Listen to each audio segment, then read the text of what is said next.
அனைவருக்கும் வணக்கம். Welcome to Logan TNPSC YouTube channel.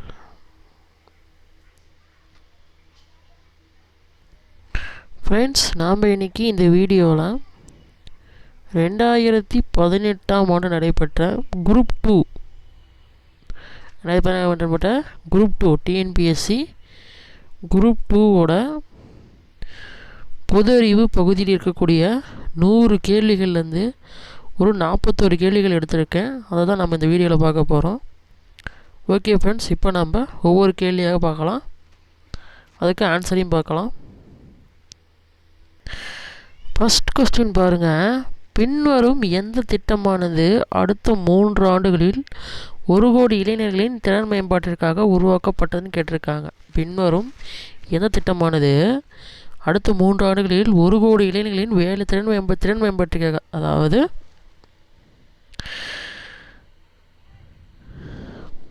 Objective to skill 1 crore youth, objective skill அதாவது திறன் மேம்பாட்டிற்காக உருவாக்கிறாங்க. ஸ்டாண்டப்பா, பிஎம் கௌசல் விகாஸ் யோஜனாவா, எம்என்ஆர்இஜிஏவா, இல்லை தீன் தயாள் உபாத்யா கிராமின் கௌசல்ய யோஜனாவான்னு கேட்டிருக்காங்க.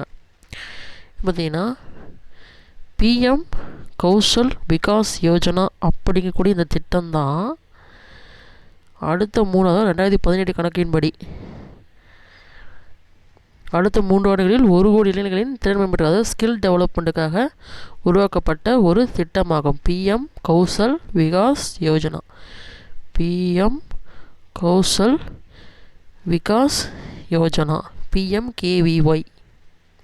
அடுத்து தங்கம் கைக்குலுக்கும் திட்டம், தங்க கைக்குலுக்கும் திட்டம் எதோட தொடர்புடையன்னு கேட்டிருக்காங்க. தங்கம் கைக்குலுக்கும் திட்டம், தங்க கைக்குலுக்கும் திட்டம் அதாவது கோல்டன் ஹேண்ட்ஷேக் ஸ்கீம் கூட்டு நிறுவனங்களை உருவாக்குறதுக்காகவா, இல்லை வெளிநாட்டு நிறுவனங்களை நம்ம நாட்டை அழைக்கிறதுக்காகவா, இல்லை அரசு நிறுவனங்களை தனியார் முதலீடு செய்யவா, இல்லை விருப்பு ஓய்வு பெறவா? சரிங்களா?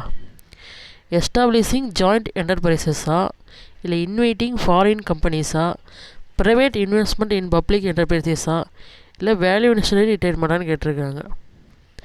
ஏன்னு பார்த்தீங்கன்னா விருப்ப ஓய்வு, அதாவது விஆர்எஸ்ன்னு சொல்லுவாங்க பார்த்தீங்களா, அதற்காக கொண்டு வரப்பட்டது தான் தங்க கைக்குலுக்கும் திட்டம், அதாவது வேல்யூஷனரி ரிட்டையர்மெண்ட், அதாவது விஆர்எஸ் எனப்படக்கூடிய ஸ்கீம், வேல்யூஷனரி ரிட்டையர்மெண்ட், அதாவது விருப்ப ஓய்வுக்காக கொண்டு வரப்பட்டது தான் இந்த தங்க கைக்குலுக்கும் திட்டம், விஆர்எஸ், வேல்யூஷனரி ரிட்டையர்மெண்ட் ஸ்கீம். அடுத்து கருமை புரட்சி, கருமை புரட்சி என்னப்படக்கூடிய பிளாக் ரெவல்யூஷன் எதுவும் தொடர்புடையது? பிளாக் ரெவல்யூஷன் மீன் உற்பத்தியுடன் தொடர்புடையதா, நிலக்கரி உற்பத்தியுடன் தொடர்புடையதா, இல்லை கச்சா எண்ணெய் உற்பத்தி தொடர்புடையதா, இல்லை கடுகு உற்பத்தி தொடர்புடையதா? அதாவது fish production, coal production, crude oil production, mustard production. எதுன்னு பார்த்தீங்கன்னா க்ரூட் ஆயில் அப்படின்னு சொல்லப்படுகிற கச்சா எண்ணெய் உற்பத்தியாக கொண்டு வரப்பட்ட புரட்சி தான் இந்த பிளாக் ரெவல்யூஷன்கிற கருமை புரட்சி என்பது ஆகும். அடுத்தது ஜிஎஸ்டி எனப்படக்கூடிய பொருள் மற்றும் சேவை வரி, சரக்கு மற்றும் சேவை வரி என்பது வரி எந்த நாட்டில் தோன்றியதுன்னு கேட்குறாங்க. கனடாவா, ஐவரிக்க ஐக்கிய நாடா, பிரிட்டனா, ஜெர்மனின்னு கேட்குறாங்க. Canada, USA, Britain, Germany. எங்கே பார்த்தீங்கன்னா கனடாவில் தான் இந்த ஜிஎஸ்டிங்கிற முறை தோன்றியதாக கூறப்படுகிறது.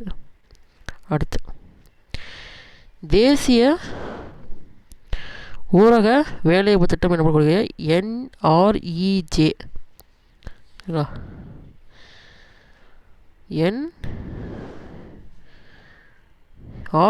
National rural employment governance act அப்படின்னு சொல்லக்கூடிய தேசிய ஊரக வேலைவாய்ப்பு திட்டத்துடைய உத்தரவாதம் அளிக்கும் நாட்களின் எண்ணிக்கை எவ்வளோன்னு கேட்குறாங்க. அந்த வேலைக்கு உத்தரவாதம் அளிக்கக்கூடிய நாட்கள் 50 நாட்கள் அவங்க வேலை செய்யணுமா, இல்லை 100 நாட்களுக்கு அவங்களுக்கு வேலைக்கு தரணுமா, 150 நாட்கள் அவங்களுக்கு வேலையை தரணுமா, இல்லை 200 நாட்கள் வேலை தரணுமான்னு கேட்டிருக்காங்க. எப்போது 2018 டேட்டா பேஸின் படி. தேசிய ஊரக வேலைவாய்ப்பு திட்டக்கூடிய NRGAவில் அந்த வேலை செய்கிறவங்களுக்கு உத்தரவாதமாக அளிக்கும் நாட்கள், அதாவது அவங்க அந்த வேலை செய்கிறவங்க இத்தனை நாள் வேலை செய்யணும்னு சொல்லியிருக்காங்க. 50 நாள் வேலை செய்யணுமா, 100 நாள் வேலை செய்யணுமா, இல்லை 150 நாள் செய்யணுமா, இல்லை 200 செய்யணுமா, 100 நாள் வேலை திட்டம் என்பதே இந்த திட்டத்தோட நோக்கம். அவங்களுக்கு வந்து ஒரு பணியாளர்னால் ஒரு லேபர் இருக்கிறாங்கன்னா அவங்களுக்கு நீங்கள் 100 days கன்ஃபார்ம் வேலை கொடுக்கணும். அதுதான் இந்த திட்டத்துடைய உத்தரவாத அளிக்கும் நாட்கள். அடுத்து தமிழ்நாட்டில் இந்த மாவட்டத்தில் தான் உணவு தானியங்கள் உற்பத்தி அதிகமாக இருக்கும். தமிழ்நாட்டில் இந்த மாவட்டத்தில் தான் உணவு தானியங்களோட உற்பத்தி அதிகமாக இருக்கும். விழுப்புரமா, கடலூரா, தஞ்சாவூரா, நாகப்பட்டினமான்னு கேட்டிருக்கேன். விழுப்புரம், கடலூர், தஞ்சாவூர், நாகப்பட்டினம். சரின்னு பார்த்தீங்கன்னா தஞ்சாவூர் மாவட்டத்தில் தான் உணவு தானியங்களின் உற்பத்தி அதிகமாக தமிழ்நாட்டில் கிடைக்கிறது. தமிழ்நாட்டில் தஞ்சாவூர் மாவட்டத்தில் தான் உணவு தானியங்களோட உற்பத்தி வந்து அதிகமாக நடைபெறுவதாக சொல்கிறோம். அடுத்த ஒரு கொஸ்டின் பாருங்கள். தமிழ்நாட்டில் மெட்ரோ ரயில் சேவை மெட்ரோ ரயில் சேவை இருக்கிற வழியை தானே கேட்குறாங்க. சரிங்களா? Metro rail service is available in Tamil Nadu district. சென்னையில் இருக்கா, கோயம்புத்தூரில் இருக்கா, திருச்சியில் இருக்கா, மதுரையில் கேட்டிருக்காங்க. சென்னையில் மட்டும் இருக்குது, இல்லை சென்னையில் இருக்குது, மதுரையில் இருக்குது, இல்லை சென்னையில் இருக்குது, கோயம்புத்தூரில் இருக்குது, இல்லை திருச்சியில் இருக்குது, மதுரையில் இருக்குதுன்னு கேட்டிருக்காங்க. எங்கே இருக்குது? சென்னையில் மட்டும்தான் இருக்குது. எங்கே? சென்னையில் மட்டும்தான் மெட்ரோ ரயில் சேவை வழித்தடம் உள்ளது. எங்கே? சென்னையில் மட்டும்தான் இருக்குது. தற்போது 2021 இடைக்கால பட்ஜெட்டில் என்ன சொல்லியிருக்காங்கன்னா கோயம்புத்தூர்லேயும் வர வாய்ப்பு இருப்பதாக சொல்லப்பட்டிருக்கிறது. அது என்னன்னு பின்னாளில் தெரிய வரும். அடுத்து இந்திய அரசியலமைப்பில் அடிப்படை கடமைகள் எந்த பகுதியில் இருக்குன்னு கேட்டிருக்காங்க. சரிங்களா? இந்திய அரசியலமைப்போட ஃபண்டமெண்டல் டியூட்டிஸ் அப்படின்னு சொல்லக்கூடிய அடிப்படை கடமைகள் எந்த பகுதியில் கேட்குறாங்க? பகுதி 2 பார்ட் 2லையா, பகுதி 3 பார்ட் 3லையா, பகுதி 4லையே பார்ட் 4லையேவா, இல்லை பகுதி 5ன்னு கேட்டிருக்காங்க. பகுதி 4ல் ஏவில் தான் ஃபண்டமெண்டல் டியூட்டிஸ் எனப்படக்கூடிய அடிப்படை கடமைகள் அமைந்து உள்ளது இந்திய அரசியலமைப்பில். அடுத்தது இந்த கீழே கொடுக்கப்பட்டதில் ஒன்று வந்து பஞ்சாயத்து ராஜ் அமைப்பில் இல்லையா? சரிங்களா? பஞ்சாயத்து ராஜ் அமைப்பில் இந்த கீழே கொடுக்கப்பட்ட இல்லையா? சமிதி அப்படிங்கிறது இல்லையா? கிராமம் வில்லேஜ் அப்படிங்கிறது இல்லையா? நகரியம் டவுன்ஷிப் அப்படிங்கிறது இல்லையா? இல்லை ஜில்லா பரிஷத் அப்படிங்கக்கூடியது இல்லையான்னு கேட்டிருக்காங்க. சமிதி, கிராமம், நகரியம், ஜில்லா பரிஷத். சமிதி, வில்லேஜ், டவுன்ஷிப், ஜில்லா பரிஷத். எது பார்த்திங்கன்னா நகரியம் டவுன்ஷிப் என்பது பஞ்சாயத்து ராஜ் கீழே வரவே வராது. ஏன்னா அது டவுன்ஷிப் இல்லையா? சரிங்களா? அது டவுன்ஷிப்பில் வரதுனால பஞ்சாயத்து ராஜ்னால் கிராம பகுதி மட்டும்தான் பஞ்சாயத்து ராஜில் வரும். நகரியம் டவுன்ஷிப்லாம் வந்து பேரூராட்சி, அந்த மாநகராட்சி அந்த பகுதியில் வரதுனால இது வந்து பஞ்சாயத்து அமைப்பில் வராது. இது நாகரிகம். மற்ற 3 வரும். சமிதி வரும், கிராமம் வரும், ஜில்லா பரிஷத் வரும். ஆனால் நகரியம் வர வாய்ப்பு கிடையாது. அது ஒரு டவுன்ஷிப். அடுத்து இந்திய அரசியலமைப்பு நிர்ணய சபை எந்த திட்டத்தோட, சரிங்களா, எந்த திட்டத்தோட, அதாவது யாருடைய முன்மொழியின் அடிப்படையில் ஏற்படுத்தப்படுது கேட்குறாங்க. இந்திய அரசியலமைப்பு நிர்ணய சபை எனப்படக்கூடிய Constitution Assembly, according the Constitution Assembly of India was set up according to the proposal of dash Cripps mission மூலமாகவா, இல்லை கேபினட் மிஷன் பிளான் மூலமாகவா, மவுண்ட் பேட்டன் பிளான் மூலமாகவா, இல்லை நேரு பிளான் மூலமாக, அதாவது கிரிப்ஸ் மிஷன் மூலமாக கொண்டு வரப்பட்டதா அந்த திட்டம், இல்லை கேபினட் மிஷன் திட்டம் மூலம் கொண்டு வரப்பட்டதா, மவுண்ட் பேட்டன் திட்டம் மூலம் கொண்டு வரப்பட்டதா, இல்லை நேரு திட்டம் மூலம் கொண்டு வரப்பட்டதா கேட்குறாங்க.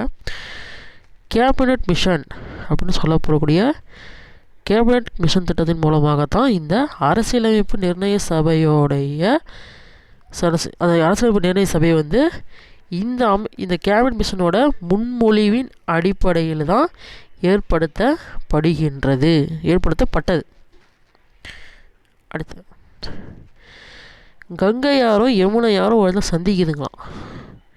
கங்கையாரும் அதோட துணை நதியான யமுனை நதியும் ஒரு இடத்துல சந்திக்குதான். அது எந்த இடம்? அலகாபாத், ஹைதராபாத், டெல்லி, ஆக்ரா. அலகாபாத், ஹைதராபாத், டெல்லி, ஆக்ரா. எங்கன்னா அலகாபாத் உத்தரப்பிரதேசத்தில் இருக்கக்கூடிய அலகாபாத் நகரில் தான் பேர் இப்போ இந்த பேர் என்ன மாற்றிட்டாங்க? பிராக்ய ராஜ். அலகாபாத்தோட தற்போதைய பேர் என்ன? பிராக்ய ராஜ்னு மாற்றிட்டாங்க. இந்த கங்கையாரும் யமுனையாரும் இந்த அலகாபாத்துங்கிற இடத்துல தான் சந்தித்து கொள்கின்றன. சட்லஜ் ஆற்றின் குறுகே கட்டப்பட்டுள்ள அணையின் பெயர் என்ன? சட்லஜ் ஆற்றின் குறுகே கட்டப்பட்டுள்ள அணையின் பெயர்னு கேட்குறாங்க. ஹீராகுட் அணையா, பக்ரானங்கல் அணையா, கோசி அணையா, இல்லை மேட்டு அணையா கேட்குறாங்க. Hirakud dam, Bhakranangal dam, Kosi dam, Mettur dam.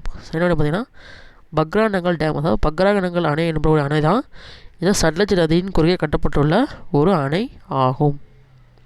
அடுத்து, சென்னை மகாஜன சபா இது எந்த ஆண்டு தோற்றுவிக்கப்பட்டதுன்னு கேட்குறாங்க. எப்போ ஸ்டார்ட் பண்ணுறாங்கன்னு? 1881 1882 1883 இல்லை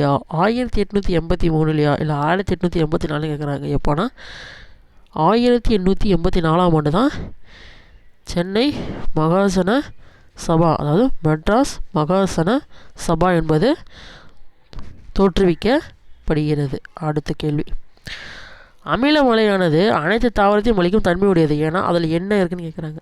அமிலமலையானது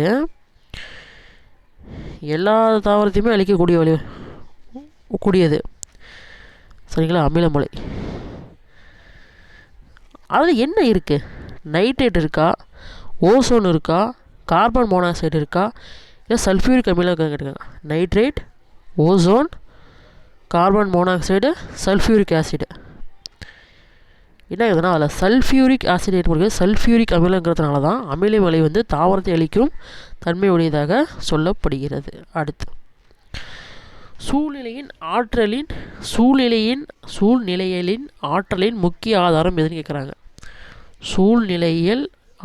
ஆற்றலின் முக்கிய ஆதாரம் ஆஸ்மோ மண்டலமா, ஆட்டோ மண்டலமா, ஒளி மண்டலமா, இல்லை வெவ்வேறு மண்டலமா? ஆஸ்ட்ரோமோஸ், ஆட்டோரோப்ஸ், லித்தோரோப்ஸ், ஹீட்டோரோப்ஸ். என்ன பார்த்தீங்கன்னா ஆட்டோட்ரோப்ஸுங்கக்கூடிய ஆட்டோ மண்டலம் தான் சூழ்நிலை ஆற்றலின் முக்கிய ஆதாரம் ஆகும். அடுத்து பாருங்கள், கலீனா. சரிங்களா? கலீனா அப்படின்னா என்னது? அது எந்த உலோகத்திலும் தாது பொருள்? கலீனாங்கிறது எந்த உலோக தாது பொருள்? வெள்ளி சில்வரோட தாது பொருளா, காரியம் லீடோட தாது பொருளா, தங்கம் கோல்டோட தாது பொருளா, அயன் இல்லை இரும்போட தாது பொருள்னு கேட்குறாங்க. எதோட மெட்டல்னு கேட்குறாங்க. காரியம் லீடு இதோட மெட்டல் தான் கலீனா அப்படிங்கக்கூடிய உலோகம். அடுத்தது,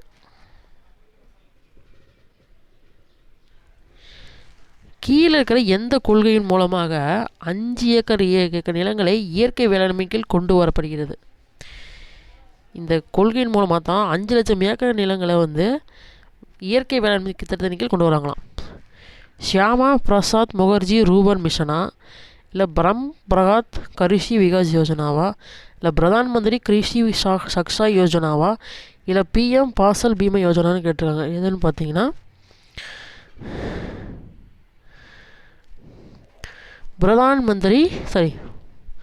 பிரம்மா பிரகாத் கிருஷி விகாஸ் யோஜனா மூலமாக தான் 5 லட்சம் ஏக்கருக்கு மேற்பட்ட நிலங்கள்லாம் இயற்கை வேளாண்மை திட்டத்தின் கீழ் கொண்டு வரப்படுகிறது. அடுத்து, கீழ் கொடுக்கப்பட்ட ஒரு திட்டம் கிராமப்புற மகளிரின் சேமிப்பை ஊக்குவிக்கிறது தான். கிராம மகளிரின் சேமிப்பை ஊக்குவிப்பது அமைக்கப்பட்டதான். ஜவஹர் ரோஜ்கர் யோஜனாவா, இல்லை பிரதான் மந்திரி மகிழா யோஜனாவா, ராஷ்ட்ரிய மகிழா கோஷா, இல்லை மகிழா சமிருதின்னு கேட்டிருக்காங்க. என்னென்னு பார்த்தீங்கன்னா மகிழா சமிருதி அப்படிங்கக்கூடிய இந்த திட்டம் தான் கிராமப்புற, அதாவது வில்லேஜ் சைடு மகளிரோட சேமிப்பை ஊக்குவதற்கு அமைக்கப்பட்ட ஒரு திட்டமாகும். அடுத்து, இளஞ்சிவப்பு பந்து புழுவால் பாதிக்கப்படும் பயிர்.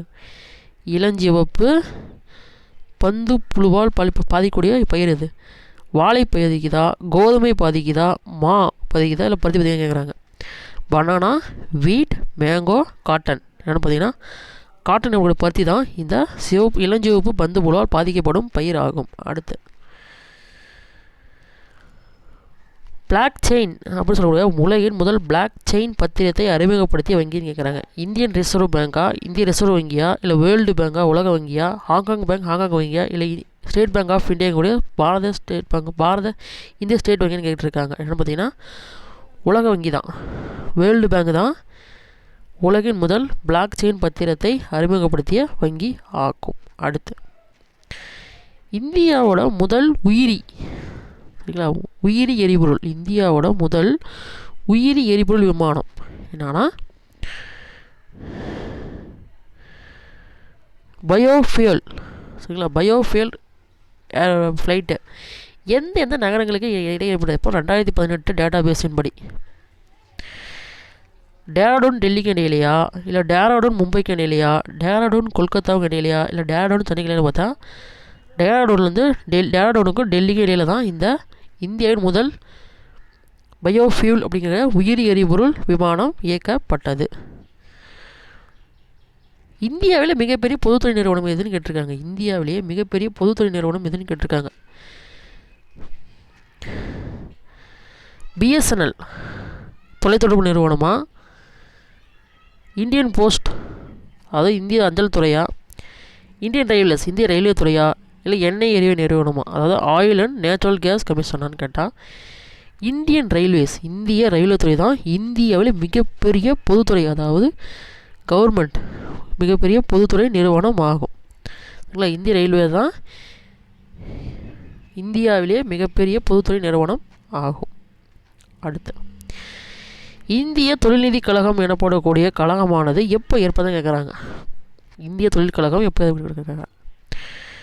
ஜனவரி 1 1950 இல்லை ஜூலை 1 1948 ஜூன் 5 1951 இல்லை மே 1 1950 பார்த்தா ஜூலை 1 1948 தான் இந்த industrial finance corporation of India எனப்படக்கூடிய இந்திய தொழில் நிதி கழகமானது இந்தியாவில் ஏற்படுத்தப்பட்டது. அடுத்தது, மத்திய தீர்ப்பாய உறுப்பினர்களுக்கு உயர்நீதிமன்ற நீதிபதிக்கான அந்தஸ்து வழங்கப்பட்ட சட்டத்திருத்தம் எப்போ கொண்டு வந்தான்னு கேட்குறாங்க. மத்திய தீர்ப்பாய உறுப்பினர்களுக்கான member of central administration tribunal அவங்களுடைய அந்த உறுப்பினர்களுக்கு உயர்நீதிமன்ற நீதிபதி, அதாவது ஹைகோர்ட் ஜட்ஜியோடைய அவங்களுடைய அந்த அந்தஸ்து வழங்கப்பட்ட சட்டத்திருத்தம் எப்போ கொண்டு வந்தாங்க? 2003 2004 இல்லை 2005 2006 கேட்டால் 2006 தான் அந்த மத்திய தீர்ப்பாய உறுப்பினர்களுக்கு ஒரு ஹைகோர்ட்டோட ஜட்ஜோட அந்த ஹைகோர்ட் ஜட்ஜிக்கு ஈக்குவலான அந்தஸ்து வழங்கப்பட்ட சட்டத்திருத்தம் இந்த 2006 தான் கொண்டு வரப்பட்டது.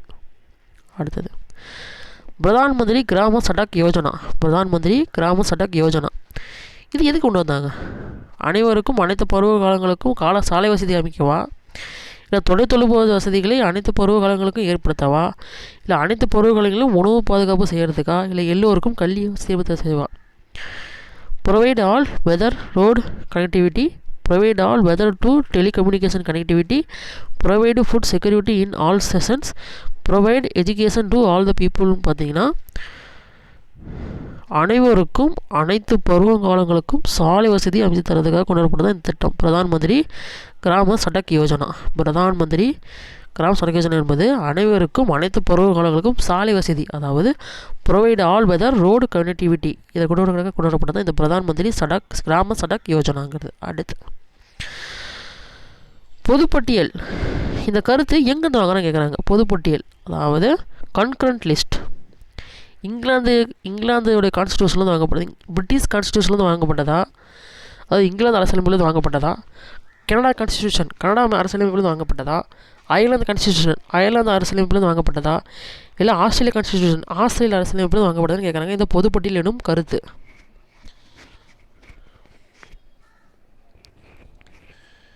யார்கிட்ட வாங்குறாங்கன்னு பார்த்தீங்கன்னா ஆஸ்திரேலிய கான்ஸ்டியூஷன், அதாவது ஆஸ்திரேலிய அரசியலமைப்பிலிருந்து தான் இந்த கன்கரண்ட் லிஸ்ட் எனப்படக்கூடிய பொதுப்பட்டியல் எனும் கருத்து பெறப்படுகிறது. அடுத்து, இந்திய அரசியலமைப்பில் இந்திய அரசியலமைப்பில் அரசு வெளிநாட்டு நெருமறை கொள்கை ஓர் உன்னதமான பண்பு. அதாவது the directive principle of state policy is a novel future அப்படின்னு ஒருத்தர் சொல்கிறாரு. அவர் யார்? கேடி ஷாவா, பிஆர் அம்பேத்கரா, இல்லை அலடி கிருஷ்ணசாமி ஐயரா, இல்லை பிஎன் ராவான்னு கேட்டிருக்காங்க. இந்த வார்த்தை யார் சொல்கிறாங்கன்னா பிஆர் அம்பேத்கர் அவ்வளோதான் சொல்கிறாரு. அது டிபிஎஸ்பி என்ன கொள்கையா, அரசு வழிகாட்டு நெறிமுறை கொள்கை ஒரு இந்திய அரசியலமைப்பில் அரசு வழிகாட்டு நெறிமுறை கொள்கை எனப்படக்கூடிய டிபிஎஸ்பி ஒரு உன்னதமான பண்பு என்று கூறுகிறார் அம்பேத்கர் அவர்கள். அடுத்து, லோக் ஆயுக்தா முதலில் எந்த மாநிலத்தில் ஏற்படுத்தப்பட்டது? குஜராத்லையா, மகாராஷ்டிராவிலையா, ராஜஸ்தான்லையா, கேரளாவிலையா? லோக் ஆயுக்தாங்கிறது முதல்ல எந்த மாநிலத்தில் கேட்குறாங்க? குஜராத், மகாராஷ்டிரா, ராஜஸ்தான், கேரளா. எங்கன்னு பார்த்தீங்கன்னா மகாராஷ்டிராவில் தான் அந்த முறை ஏற்படுத்தப்படுகிறது. அடுத்தது, ஃபார்வர்ட் பிளாக் கட்சி. சரிங்களா, ஃபார்வர்ட் பிளாக் கட்சி யாரால் தொடங்கப்பட்டது? ஃபார்வர்ட் பிளாக் கட்சி யாரால் தொடங்கப்பட்டதுன்னு கேட்குறாங்க. சுபாஷ் சந்திர போஸ், மோதிலால் நேரு, ராஜாஜி, ராஜாராமன். யாருன்னா நேதாஜி சுபாஷ் சந்திர போஸ் அவர்களால் தான் ஃபார்வர்ட் பிளாக் கட்சி தொடங்கப்படுகின்றது. அடுத்து, இந்திய தேசிய காங்கிரஸோட முதல் கூட்டம் எங்கே கூடின்னு கேட்குறாங்க. Indian national Congress first meet எங்கே நடந்துச்சுன்னு கேட்குறாங்க. டெல்லியிலையா, பம்பாயிலையா, கல்கட்டாவிலையா, இல்லை மெட்ராஸ்லையும் கேட்குறாங்க. டெல்லி, பம்பாய், கல்கத்தா, சென்னை. எங்கன்னு பார்த்தீங்கன்னா பம்பாயில் தான் இந்திய தேசிய காங்கிரஸோட முதல் கூட்டம் கூடியது. அடுத்த கேள்வி, 1923 நடைபெற்ற தேர்தலில் நீதி கட்சி சார்பாக வெற்றி பெற்று ஆட்சி அமைத்து அதாவது தமிழ்நாட்டில் 1923 நடைபெற்ற தேர்தலில் நீதி கட்சி சார்பாக, அதாவது ஜஸ்டிஸ் பார்ட்டி சார்பாக வெற்றி பெற்று ஆட்சி அமைத்த நபர் யாருன்னு கேட்குறாங்க. டிஎன் சிவஞானம் பிள்ளையா, பி தியாகராஜ செட்டியாரா, டிஎம் நாயரா, இல்லை எம்சி ராஜான்னு கேட்டாங்க. யாருன்னா டிஎன் சிவஞானம் பிள்ளை அப்படிங்கிறவர் தான் 1923 நடைபெற்ற தேர்தலில் போட்டியிட்டு ஜஸ்டிஸ் பார்ட்டி சார்பாக போட்டியிட்டு வெற்றி பெற்று மெட்ராஸ் பிரசிடென்சியோட முதலமைச்சராக பொறுப்பு ஏற்கிறார், ஆட்சி அமைத்தார். அடுத்தது, 1498 கள்ளிக்கோட்டை அடைந்த போர்த்துகீசிய மாலுமியார் கிடையாது. சரிங்களா, த போர்ச்சுகீஸ் சாயிலர் ஹூ ரீச்டு கலிகட் இன் 1498 அப்படின்னு கேட்குறாங்க. டி அல்மொய்டாவா, வாஸ்கோட காமாவா, ராபர்ட் கிளைவா, அல்புகர்கன்னு பார்த்தா வாஸ்கோட காமா அவர்கள் தான் 1498 கள்ளிக்கோட்டை எனப்படக்கூடிய கேலிகட் அப்படிங்கிற பகுதியை அடைந்த போர்த்துகீசிய மாலுமி ஆவார். அடுத்தது, முதலாம் மகேந்திரவர்மன் என்கிற பல்லவ மன்னனை சைவ சமயத்தில் ஜைன சமயத்திலிருந்து சைவ சமயத்துக்கு மாதிரி, அதாவது ஜெயின், சரிங்களா, ஜெயினிசத்திலிருந்து சைவ மதத்திற்கு மாற்றியவர் யாருன்னு கேட்குறாங்க. சம்பந்தரா, அப்பரா, சுந்தரா, பெருந்தேவரான்னு கேட்டால் அப்பர் எனப்படக்கூடியவர் தான் முதலாம் மகேந்திரவர்மன் என்கிற பல்லவ மன்னனை ஜைன மதத்திலிருந்து சைவ மதத்திற்கு மாற்றியவர் ஆவார். அடுத்தது, முதலாக தமிழ் புத்தகங்களை அச்சிட்டவர் யார்? தமிழ் புத்தகங்களையே முதல்ல அச்சிட்டவர் யாருன்னு கேட்குறாங்க. சீகன் பால்கு ஐயரா, ஸ்வால்ட்ஸ் பாரதியாரா, குருண்டல் ஐயரா, இல்லை ராபர்ட் டி நோபிள்னு பார்த்தா சீகன் பால்கு ஐயர் என்பவர் தான் முதலில் தமிழ் புத்தகங்களை அச்சிட்ட அவர் ஆவார். அடுத்த, இந்தியாவில் தன்னாட்சி இயக்கத்தை ஆரம்பித்தது. சரிங்களா, இந்தியாவில் தன்னாட்சி இயக்கம், ஹோம் ரூல் மூவ்மெண்ட் எனப்படக்கூடிய தன்னாட்சி இயக்கத்தை இந்தியாவில் ஆரம்பித்தவர் யாருன்னு கேட்குறாங்க. அன்னிபெசன்ட், சத்தியமூர்த்தி, ஈவேரா பெரியார், கு. காமராசர். யார் பார்த்தா அன்னிபெசன்ட் அம்மையார் தான் இந்தியாவில் ஹோம் ரூல் மூவ்மெண்ட் எனப்படக்கூடிய தன்னாட்சி இயக்கத்தை ஆரம்பிக்கிறார். அடுத்து கடல் புகை. கடலில் புகை சாதாரணமாக எங்கே காணப்படுன்னு கேட்குறாங்க. கடலில் ஏற்படக்கூடிய புகையானது சாதாரணமாக இந்த பகுதியில் காணப்படுதா, பூமத்தியரேகை பகுதியில் காணப்படுதா, பாலைவன பிரதேச பகுதியில் காணப்படுகிறதா, இல்லை அட்லாண்டிக் பெருங்கடலில் காணப்படுகிறதா, இல்லை ஆர்டிக் பகுதியில் காணப்படுதுன்னு பார்த்தா ஆர்டிக் பகுதியில் தான் இந்த கடல் புகையானது சாதாரணமாகவே காணப்படுகின்றது. அடுத்தது ஹம்போல்ட் நீரோட்டம் இவ்வாறாகவும் அறியப்படுகிறது. ஹம்போல்ட் நீரோட்டம் இவ்வாறாகவும் அறியப்படுகிறது. குரோஷியா நீரோட்டமா, ஒயாஷியா நீரோட்டமா, பெரு நீரோட்டமா, இல்லை புளோரிடா நீரோட்டம்னு கேட்டிருக்காங்க. என்னன்னு பார்த்தீங்கன்னா பெரு நீரோட்டம். அதாவது ஹம்போல்ட் நீரோட்டம் என்றது பெரு நீரோட்டம் என்று அறியப்படுகின்றது. அடுத்தது இந்த பக்கம் சில பழங்குடியினர் கொடுத்துட்டாங்க. இந்த பக்கம் அவங்க எந்த பிரதேசத்தில், அதாவது எந்த நாட்டில் இருக்கிறாங்கன்னு கொடுத்துட்டாங்க. இந்த பக்கம் சில பழங்குடியினர் கொடுத்துட்டாங்க. இந்த பக்கம் அவங்க எந்த பிரதேசத்தில் இருக்கிறாங்கன்னு கேட்டிருக்காங்க.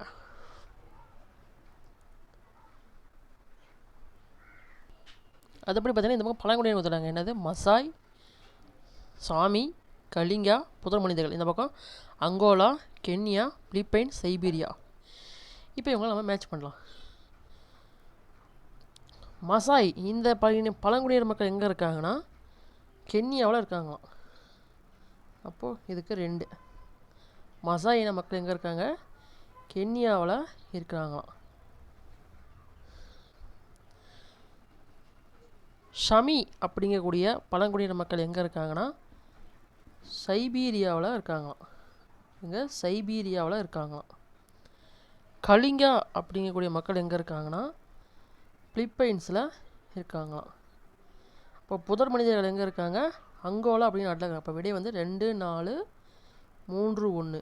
ஆப்ஷன் ஏ என்பது இதற்கு சரியான விடை. அடுத்த ஒரு பொறுத்துக. இந்த பக்கம் சில உயிர்கோள காப்பகங்களை கொடுத்துட்டாங்க.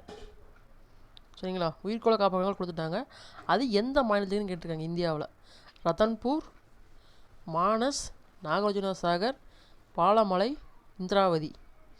அஸ்ஸாம், ஜார்க்கண்ட், ஆந்திரா, ராஜஸ்தான், சத்தீஸ்கர். ரத்தன்பூர் இந்த உயிர்கோள காப்பகம் எங்கே இருக்குன்னா ராஜஸ்தானில் இருக்குது. அப்போ இது வந்து 4.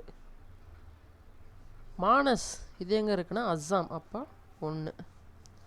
நாகார்ஜுன சாகர் அது ஆந்திரா 3. பாலமலை இது எங்கே இருக்குன்னா ஜார்க்கண்ட் 2.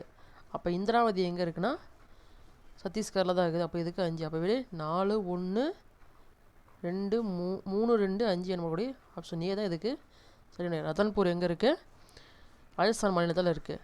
மானஸ் அஸ்ஸாமில் இருக்குது. நாகார்ஜுன சாகர் ஆந்திர பிரதேசத்தில் இருக்குது. பாலமலா ஜார்க்கண்டில் இருக்குது. இந்திராவதி சத்தீஸ்கரில் இருக்கின்றது. அடுத்தது போர்ட்ரோட் ரஃபிசம். போர்ட்ரோட் ரஃபிசம் அப்படின்னா என்னென்னு கேட்டிருக்காங்க. போர்ட்ரோட் ரஃபிசம் அப்படின்னா என்னென்னு கேட்டிருக்காங்க. செடிகளின் வேதிப்பொருட்களின் தேசிய இயக்கமா நோக்கி இயக்கமா, செடிகளின் ஒளி நோக்கி இயக்கமா, செடிகளின் மண் நோக்கி இயக்கமா, இல்லை செடிகளில் ஒளி கலந்தோட வினையும் கேட்டிருக்காங்க. Movement of plants towards chemical, movements of plant towards light, movement of plants towards soil, response of plants of day length. என்ன பார்த்தீங்கன்னா செடிகளின் ஒளியை நோக்கிய இயக்கம், செடிகளின் ஒளியை நோக்கிய இயக்கம், அதாவது movement of plants towards light. அடுத்தது ராமன் விளைவு, ராமன் எஃபெக்ட் அப்படிங்கிறது இதோட தொடர்புடையது. பிரதிபலிப்பு ரெஃப்ளெக்ஷனுடையா, இல்லை ஒத்தி இல்லை ஒளிச்சிதர்வு இன்கார்டன்ட் ஸ்கேட்ரிங்னா, இல்லை கான்கரண்ட் ஸ்கேட்ரிங்கோட ஒத்த ஒளிச்சல் அதெல்லாம், இல்லை ஒளி விலகல்னு பார்த்தா ஒத்த ஒளிச்சிதறல் அப்படிங்கக்கூடிய காரண்ட் ஸ்கேட்ரிங் அப்படிங்கக்கூடிய அந்த ஒத்த ஒளிச்சிதறல் சேர்ந்தது தான் ராமன் விளைவு என்பது ஆகும்.